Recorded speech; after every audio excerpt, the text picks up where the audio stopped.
Today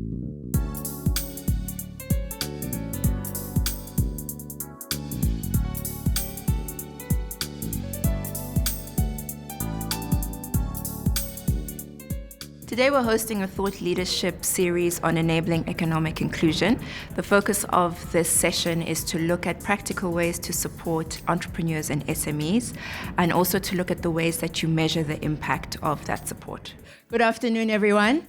Welcome to the National Business Initiative's Thought Leadership series on enabling economic inclusion. It's lovely to see you all here this afternoon. For us at Property Point, it was key to partner up with MBI because it's really that engagement with business and keeping the dialogue around economic inclusivity that is key for us. As I go through the presentation, I want to be able to share the stories of the businesses as well.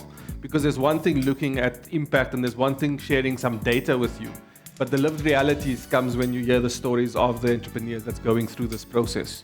There's the aspect about making sure that the transformation conversations around transforming supply chain are happening at the highest level possible in the organization, because once that tone has been set, it tends to filter down. So in the South African context, we are faced with major challenges around issues of unemployment, issues of inequality and exclusion. And so for us, this conversation is around how do we enable people to be included in the economy and have them develop their entrepreneurial and business skills. For solutions to be created, there needs to be conversations. Because what we had in the audience as well was quite really interesting to see. We've got some decision makers from the big corporates out there who've got a huge role to play in inclusivity. And I think that also becomes the value that NBI can bring, I'm sure, to its members, but certainly to the country so far as creating a subject, a discussion around a subject that's very, very important that will see our economy grow. One of the key takeaways for me from the session was that you need economic growth in order to take South Africa forward.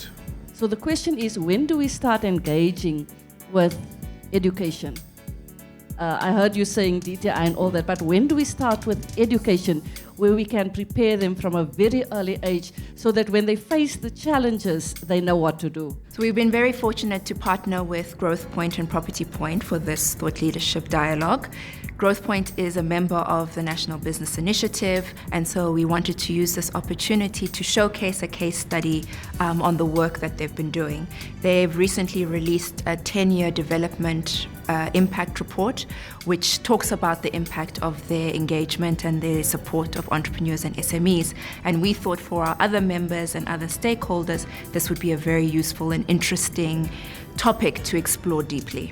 And it's quite nice to see quite a thorough presentation done by Sean for the various aspects within their program, and the nice testimonials of the entrepreneurs that are in the program have actually done so well and have grown from beginning till date. One of the big projects that we did with Growth Point, it was 2.5 million.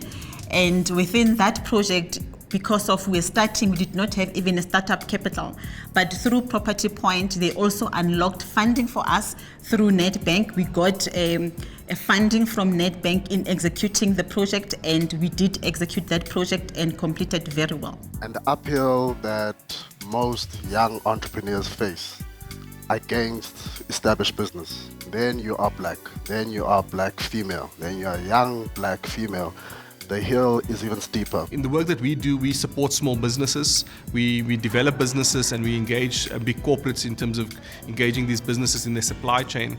And that's one form of creating more of an economic inclusive environment. And I think from a key mandate from an MBI perspective, we need to have these dialogues around transformation, around economic inclusivity and growth of the economy. So the thought leadership dialogue was a great session. I think that people were very engaged in the conversation, and it was a good combination between talking about the issues and challenges, but also coming up with some very practical, real solutions to the issues. So it wasn't just a talk shop, it also gave the opportunity for people to learn and hopefully implement these ideas within their organizations.